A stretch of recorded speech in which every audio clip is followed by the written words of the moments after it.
배움 공동체, 무엇을 우리가 믿는가에 대해서 이야기 나눴습니다. 그래서 오늘은 왜 믿는가, 예배 공동체에 대해서 우리가 왜 배우고 왜 하나님을 믿고 하는 이 모든 게 무엇을 향해야 되는가, 무엇이 목적인가 하는 부분에 있어서 예배가 바로 그 목적이라는 부분입니다. 그래서 우리 옆에 있는 왜 예배 공동체인가 함께 읽어볼게요. 시작. 교회가 하는 모든 사역과 활동은 결국 예배와 관계된다. 모든 경건 훈련은 예배로 열매맺는다. 즉 예배자가 되는 것이 궁극적인 목적이다. 그렇죠? 그래서 우리가 많은 것을 교회 안에서 활동하고 그리고 많은 걸 배우게 되고 그리고 교회에서 주로 우리가 기도도 하게 되고 하는 많은 게 있지만 궁극적인 우리가 하나님의 자녀가 되어서 주님과 교제하는 사람이 되는 것, 그런 예배자가 되어지는 게 우리의 궁극적인 목적이다. 하나님이 우리를 지으시되 하나님을 찬송하기 위하여서 우리를 지었다라고 하나님 말씀하시잖아요. 그 분명한 목적이 우리 안에 이루어지는 것, 그런 교회가 됐으면 좋겠어요. 근데 이 부분에 대해서는 다른 사실 주제를 다루려면 너무 길게 다뤄야 될 부분이기도 해서 많이 다루지 않고 성경적인 그런 내용이 많이 다루지 않고 간략하게 읽어보고 살짝 코멘트 다는 식으로 마무리하고 뒷부분을 좀 더 우리가 중점적으로 살펴볼게요. 그러면 먼저 예배라는 것은 교회의 얼굴이다. 이 표현 어떻게 생각하세요?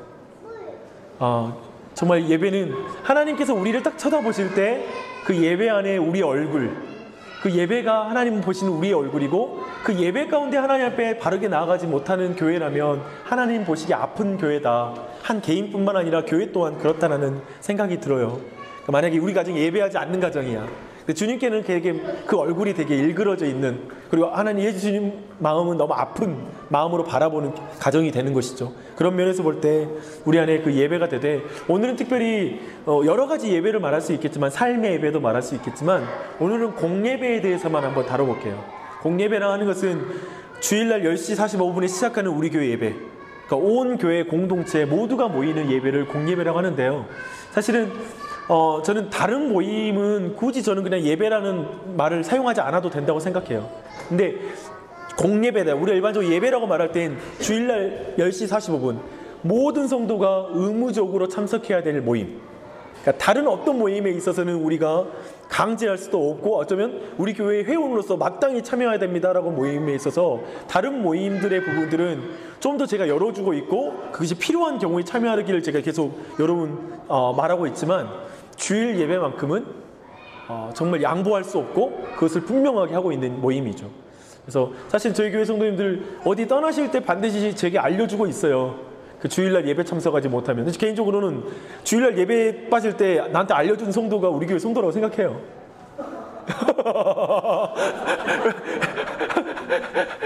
이상한 걸로 확인하죠. 근데 왜 그러냐면 그게 진짜 그 공예배가 우리 교회의 공동체 예배이기 때문에 이걸 빠지는 경우에는 알려줘야 되는 제목이 되는 거죠. 다른 거 몰라도 아침 기도에 못 가요. 전화하지 마시고요. 괜찮으니까 그 모임만큼 그렇게 알려주셔야 돼요. 근데 최근에 그제 예전에 있던 교회의 한 성도님하고 통화를 했어요. 통화를 했는데 자기가 이번 주에 감사원금을 드렸다는 거예요. 무슨 일이냐고. 근데 이 사람이 평소에는 되게 교회에서 되게 힘들어했어요. 그 교회에서 신앙생활하는 걸. 왜냐하면 이분은 되게 굉장히 그 복음과 성경을 깊이 있게 말씀을 선포해 주기를 원하는데 그 교회가 제가 있어봤지만 되게 안타까웠던 건 그냥 교회의 모든 설교가 세상에서 이렇게 성공하기 위해, 그리고 일반적으로 어떤 가정이 될 것인가, 이렇게 자기 개발, 그리고 자아 성취 이런 중심으로 전반적으로 모든 게 움직이는 교회였어요. 근데 그런 교회다 보니까 이분 앞에 있는 되게 그 깊은 갈증이 있었던 거예요. 근데 최근에 지난주에 그거 예배했던 거 아세요? 지난주인가요? 갑자기 기억도 안 나. 그 추수감사 예배 있었잖아요. 근데 헌금이 예상보다 너무 적게 나왔대. 그래가지고 그 다음 주 토요일날 새벽 기도 때 목사님이 오늘 특별히 새벽 예배니까 그래도 여러분한테 내가 말한다고 하면서 되게 책망을 했대요. 성도한테 책망을 하고 그날 설교를 했는데 설교 내용이 1, 2, 3대지 모두가 하나님에 대해서 설교했대. 그래서 너무 은혜를 받았대. 이분이, 우리 목사님이 하나님에 대해서만 설교하셨다고. 그래서 너무 감사해가지고 헌금을 했대요. 주일 헌금을. 그래서 생각했는데 되게 어쩌면 약간 우리가 씁쓸한 마음도 느껴지는 내용이기도 하지만 되게 오늘날 우리가 참된 예배다, 그리고 우리가 예배를 드렸다 했을 때 내가 어떨 때 정말 참 예배를 드렸다라는 그런 감사가 있고, 그리고 그 안에서 하나님이 영광 받으셨다는 확신이 있을까라고 했을 때 아마도 그렇게 바른 말씀이 선포되는 것도 있겠죠. 근데 또 한편으로 하나님께서 찾으시는 게 예배하는 자를 찾으시잖아요. 근데 여러분들 질문이 있는데, 예배의 모습과 상관없이 한 예배자가 참된 예배를 드릴 수 있다고 생각하세요? 아니면 예배가 온전한 말씀이 선포되지 않으면 아무리 그 사람이 온전하여도 예배가 안 드려진다고 생각하세요? 질문 이상이 어려워. 그러니까 정말 그 예배의 말씀 선포와 분위기는 너무나 예배 드리지 않는 분위기지만 그 한 사람은 참된 예배자인 거지. 그러니까 또 한편으로는 뭐 그 반대로 생각할 수 있겠지만, 근데 저는 이 두 가지가 같이 연결된다고 생각하고 또 함께 한다고 생각해요. 그런 게 같이 필요하다고 생각하는데, 저희 예배가 좀 하나님 찾으시고 그리고 하나님이 기뻐하시는 예배가 드려지는 예배자와 예배가 되었으면 좋겠다라고 생각합니다. 근데 궁극적으로 말하면 예배자와 예배는 분리가 안 되는 것 같아요. 그러니까 우리가 예배자가 되지 않고 예배가 온전해진다 이런 건 없는 것 같아요. 그래서 한 사람 한 사람이 소중하고, 교회에 오더라도 한 사람 한 사람의 예배가 너무나 귀하다라고 생각합니다. 그래서 특별히 이제 교회는 예배 공동체다라는 부분을 한번 쭉 그냥 읽어가면서 할게요. 예배는 언약적이다. 여러분, 예배 순서마다 우리가 하나님께 올리고, 즉 위로 향하고 또 하나님께서 우리에게 복을 주시고 하는 이걸 느끼세요? 주고받는다라는 거. 사실 교회 예배 순서마다 사실 그 다 순서가 그렇습니다. 하나님께 올라가고 내려오고 하는 순서가 예배 안에 다 구성되어 있습니다. 그게 바로 언약적이라는 표현입니다. 서로 두 사람이 약속을 맺고 서로 주고받는 거죠. 그게 예배라는 거예요. 그래서 여러분, 예배 드릴 때 기본적인 자세는 내가 지금 이 시간 하나님께 드리고 하나님이 내게 주셔, 이걸 받고 드리고 하는 그것들이 되게 그 관계적이라는 측면으로 예배를 드려야 되는 것입니다. 그런 측면들을 볼 수 있고요. 두 번째는 공예배는 언약 갱신 의식이다. 공예배란 함께 읽어볼게요. 시작. 개인적인 경건 활동이 아니라 하나님의 백성들이 그리스도의 몸을 이루어서 하나님께 나아가는 공적인 활동이다. 그쵸? 이 공예배인데 언약 갱신 의식이다라는 말은 뭐냐면 처음으로 맺은 언약이 지속적으로 갱신되는 은혜로운 자리가 예배의 자리다. 그래서 예배 자리 가운데 나왔을 때 뭐냐면 우리 모두가 계속 하나님의 백성으로 남을 수 있는 이유는 뭐냐면 주일마다 예배를 통하여 계속 우리의 약속이 갱신되는 거예요. 마치 결혼 기념일 때, 아니면 물론 결혼 기념일 때 싸울 수도 있지만 대부분 우리가 좋은 케이크를 놓고 아니면 서로 우리 결혼의 관계를 다시 한번 새롭게 하고 다시 한번 또 앞을 꿈꿀 수 있잖아요. 좋은 의미로. 네, 그렇다고요. 네. 그런데 계속해서 갱신하기 때문에 되게 의미가 있다라는 거죠. 근데 우리는 하나님과의 언약을 주일마다 계속 갱신하는 시간이다라는 면에서 계속 영적 갱신이 이루어지는 예배가 드려져야 될 것입니다. 그리고 삼위일체 하나님과 공적인 교제의 자리다. 예배는 그렇죠. 여러분, 오늘 아침에 찬양 예배 시작하면서 찬양했잖아요. 우리 종옥 성도가 찬양 인도를 했는데, 여러분 그 찬양의 특징이 뭐였는지 아세요? 되게 삼위일체론적으로 오늘 찬양했어요. 성령님, 예수 그리스도, 하나님. 그래서 정확하게 그 세 분에 대해서 고백이 이루어졌어요. 근데 기독교의 예배, 우리 기독교의 예배는 바로 이 삼위일체 하나님과의 예배라는 거예요.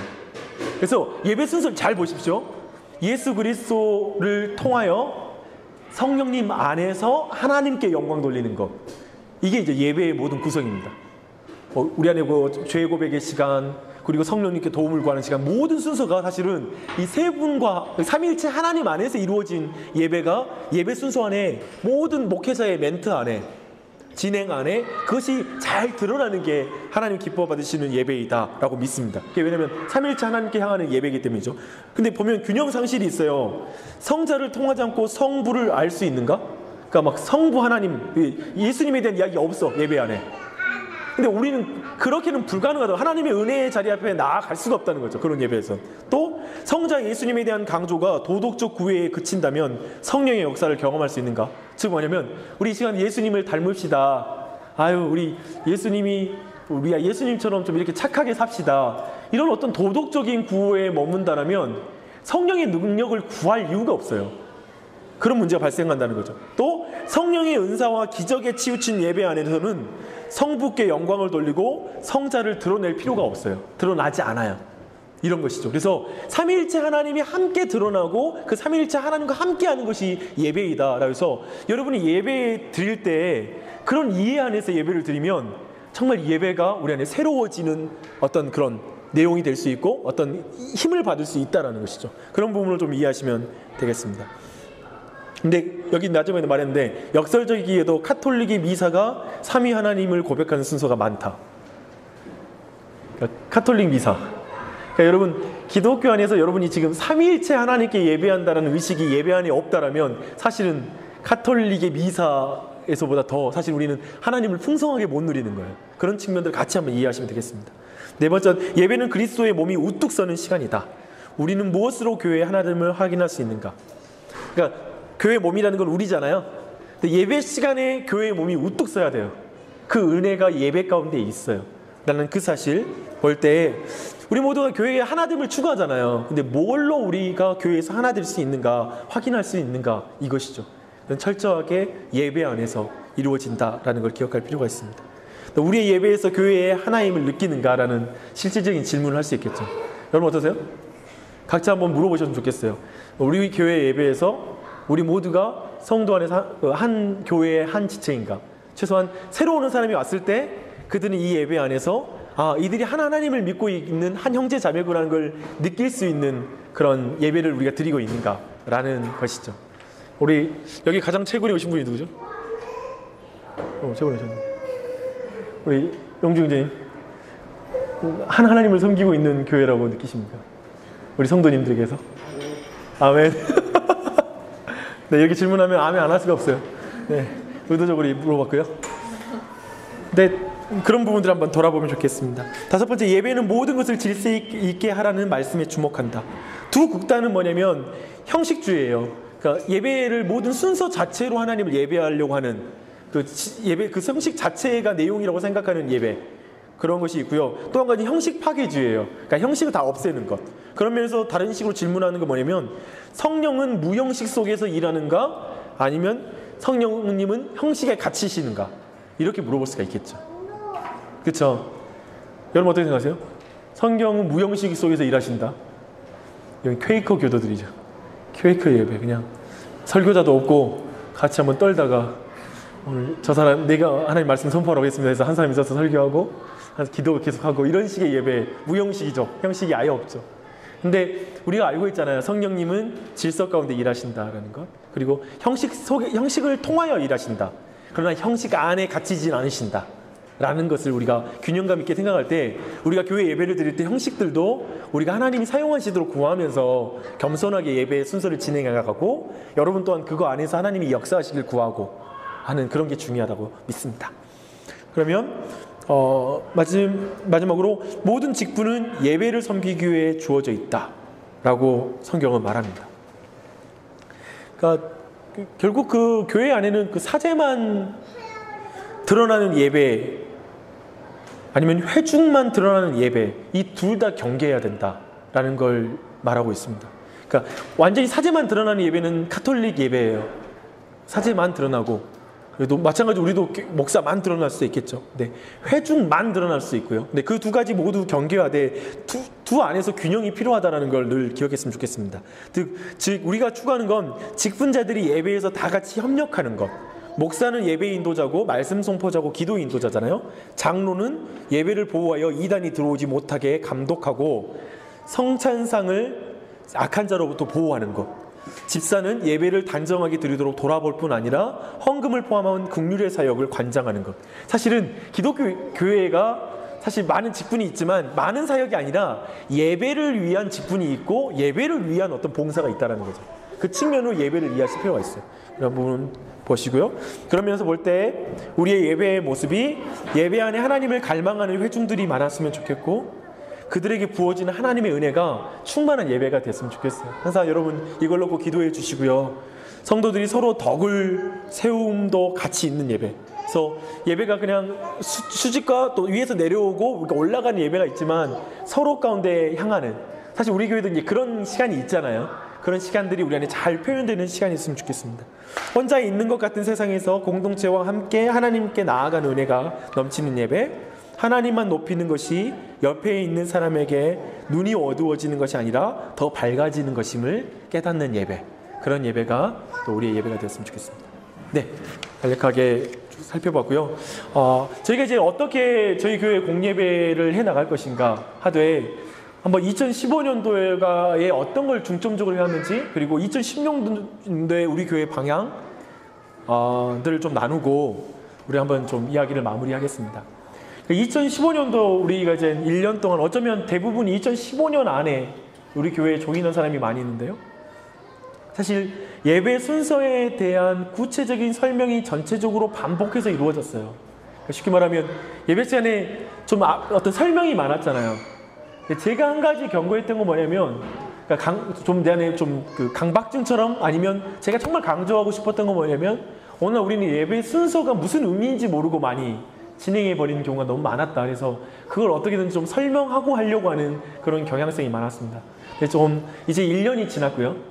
1년이 지난 과정 속에 이제 내년을 갔을 때는 이런 부분을 좀 변화가 있을 거라고 생각합니다. 그래서 전체에 대한 설명보다 때로는 어느 한 부분에 대한 설명들이 이루어지는 식으로, 그래서 대부분의 순서를 좀 이제는 이제 자연스럽게 넘어가면서 진행되는 방향으로 좀 내년의 예배 어떤 방향이 좀 바뀔 것 같고요. 두 번째는 올해는 굉장히 그 큰 변화보다는 작은 변화와 안정에 우선을 뒀어요. 그러니까 우선 우리가 했던 예배의 틀 자체를 쭉 지켜오고 그것을 좀 깊이 있게 좀 풀어나가려고, 그래서 성도들이 그것들을 좀 같이 느껴가는 그런 시간을 가졌어요. 그래서 여러분 모두가 어떻게 느꼈는지 모르겠어요. 예를 들면 뭐 우리 기림자매님 저희 교회 예배 드려서 첫인상 한번 말씀 해주실래요? 저희 교회 와서 그냥 예배 드릴 때 어떤 인상.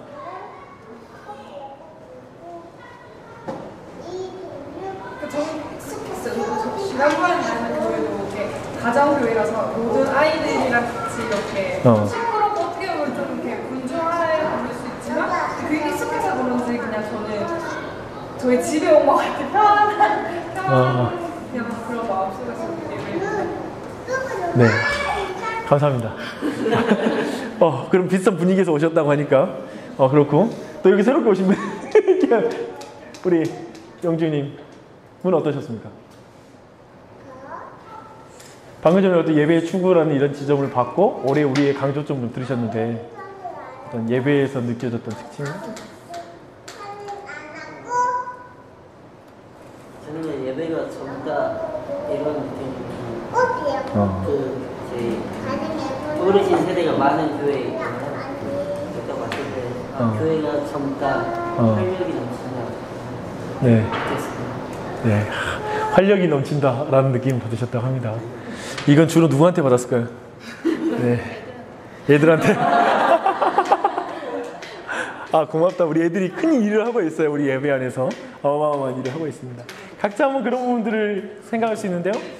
또 위에서 다룬 예배의 기본적인 요소가 굉장히 드러나도록 제 개인적인 그 예배 인도자로서 목회자의 마음에는 계속 그 마음이 있었어요.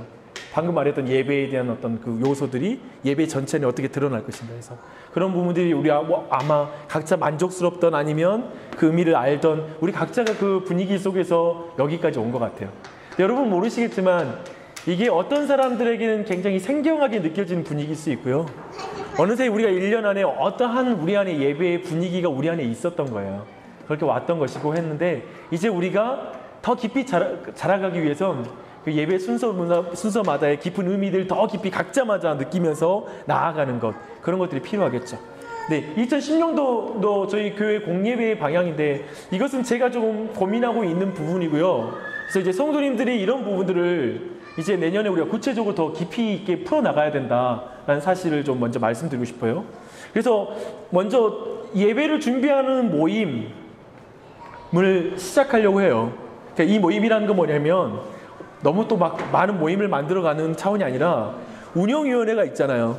근데 운영위원회 안에 특별히 저는 소망하는 것은 운영위 안에 교회 안에 다양한 사역에 있어서 은사를 가진 사람들이 그 안에 들어와야 된다고 생각하는 거죠. 그러니까 예배에 대해서 정말 어떤 그 감각과 그리고 그 부분에 대해서 마음이 있는 사람이 운영위원회 안에 있어서 그 예배의 어떤 내용들을 같이 나누고 예배에 있어서 좀 더 이야기를 나눌 수 있는 분위기, 그런 것이 이루어지는 그런 모임이 되는 거죠. 그래서 물론 운영위원회가 너무 그 안에서 모든 게 이루어진다는 차원은 아니에요. 근데 운영위원회는 전체 모임에서 모든 사람들이 더 깊이 논의할 수 있도록 바탕을 깔아주는 역할을 하는 거죠. 그런 면에서 볼 때 저는 이제 운영위원회 준비 모임, 예배를 준비하는 모임이 이제 설 때가 됐다. 이제 내년부터 서서히 세워나가야 된다라는 걸 보고 있습니다. 그렇게 하는 그런 것과 함께 예배를 섬기는 일이 세워지는데요. 제가 아까 말했잖아요. 하나님과의 좀 수평적이며 교회의 모든 직분은 예배의 봉사자라고 말했잖아요. 제가 내년도에 생각하는 건 성경 봉독자, 그 다음에 예배 순서 안에 기도자, 그 다음에 공동체 교제에 광고하는 사람. 그러니까 이런 모든 부분에 있어서 성도들이 동참하는 거죠. 그러니까 이제까지는 제가 예배 인도하는 목회자 혼자 했는데 내년부터는 이 부분에 있어서 이제 다음 주에 이제 저기에다가 한번 나갔거든요. 벽에다가 붙일 텐데 내년도 교회 봉사 영역. 그러니까 그건 매우 각자마다 할 수 있는 영역들을 하는 거예요. 체크를 하는데 거기 안에 예를 들면 나는 성경 봉독하는 걸 하고 싶다. 성경을 읽는 거거든요. 공동체 앞에서. 제가 읽는 부분 있잖아요. 그러니까 그런 부분들을 이제 예를 들면 봉사자로 신청하고 예배의 순서를 섬기는 사람들이 있어서 그 사람들이 함께 이제 주일날이면 이 사람들이 함께 모여서 기도 모임을 하고 그날 예배를 준비하고 시작하는 것. 이런 식의 모임이 시작하는 거죠. 약간 일찍 와서 한 20분부터 기도한다거나 이렇게 10시 20분에 모여서 한 10분 정도 기도하고 주일 예배를 준비하거나 이런 식의 것으로 이제 주일 예배 준비 모임을 우리 안에 이제 시작할 시점이 된 것 같습니다. 네, 그렇게 진행해 나갈 거고요. 그것과 함께 이제 내년도에 세대 통합하고 온 가족 예배의 다양한 방향을 좀 시도할 필요가 있는데, 예를 들면 지금 이제 사실은 아이들과 함께 예배 드리고 있는데 어느 한 1년이 조금 넘어가기 때문에 사실 제가 보는 건 지금 초등학교 들어간 아이들은 아무튼 예배 자리에 앉아서 그렇게 큰 변화가 없이 그 자리에 있어요. 그러니까 예전에 비하면 많은 변화기도 하죠. 근데 지난번에 우리 성도님 그런 말씀하시더라고요. 다른 서울에 올라가서 애들 데리고 대예배를 같이 드렸는데 이 애들이 움직이지 않더라는 거예요. 최소한 자리를 지키고 있더라는 거예요. 그래서 말씀하신 게 우선 자리에 앉아있는 습관, 그 다음에 하나님이 또 듣게 해주신 때가 되겠죠 라는 말씀하면서 제 개인적으로 굉장히 맞다 그리고 기뻤거든요. 그러니까 그런 개념, 그러니까 어쩌면 우리 아이들이 우선 앉아있는 것을 연습하는 그런 기간을 우리가 거쳐가고 있다고 생각해요. 그런데 더 깊이 있게 우리가 더 나아가는 부분에 있어서는 훈련이 필요하다라는 측면에서 예배 전 일찍 온 아이들을 중심으로 목회자가 성경 읽기라든지 예배 태도, 기도, 찬양 등을 훈련하는 시간을 갖는 것. 그래서 약간 일찍 온 아이들하고 그날 본문을 같이 읽고, 예를 들면 목회자 같이 애들과 이야기 나누는 거죠. 이런 식으로 해서 애들의 예배 태도를 좀 더 준비하는 것을 시작할 수 있다. 내년에 그런 훈련이 같이 가는 것. 두 번째는 찬양. 아이들과 어른이 함께 할 수 있는 찬양들이 우리의 예배 안에 많이 들어와야 된다라고 생각합니다. 그래서 제가 지금 내년에 예배 안에는 아마 어떤 그런 찬양 곡들 안에서의 변화들이 있을 것 같아요. 그래서 아이들과 함께 할 수 있는 부분들을 좀 더 개발하는 거죠. 또 말씀에 있어서는 설교자의 노력이 더욱더 필요한 것 같아요. 더욱더 이 부분도 더욱더 제가 노력하도록 하고, 부모님의 도움이 필요하다라는 것들은 뭐냐면 부모님들이 예를 들면 예배를 마치고 나중에 아이들에게 설명할 수 있는 시간을 가질 수 있을 거고요. 또 부모님들이 하루 전에 예를 들면 미리 그냥 성경 부분을 읽어온다든지 아이들과 함께, 그리고 아니면 주일날 와서 본문을 읽어본다든지 같이 아이와 함께, 이런 식의 것들을 같이 할 수 있다는 것이죠. 그 다음에 내년에는 우리가 교회학교 사역이 시작되잖아요. 내년에 우리가 하려고 하는 건 뭐냐면 각 반별로 그날 설교 말씀 리뷰하는 시간을 갖는 거예요. 그래서 그 부분이 내년도에 진행이 될 텐데 아이들에게 여러 면으로 같이 진행될 것 같아요. 그래서 이런 부분들이 좀 더 우리 안에 노력되어져서 세대 통합 예배와 이런 부분들이 더욱더 바르게 진행될 수 있도록 하겠습니다. 네, 그런 부분과 함께요. 네, 한 부분은 이제 가정 경건회, 가정 예배 부분인데요. 이 부분은 나중에 따로 설명드리는 게 낫다고 생각합니다. 그래서 이것은 넘어가고, 이 정도로 저희가 지금 내년도에 생각했던 대략의 교회의 어떤 예배에 대한 방향 나누었고요. 특별히 이제 운영위원회가 구성되는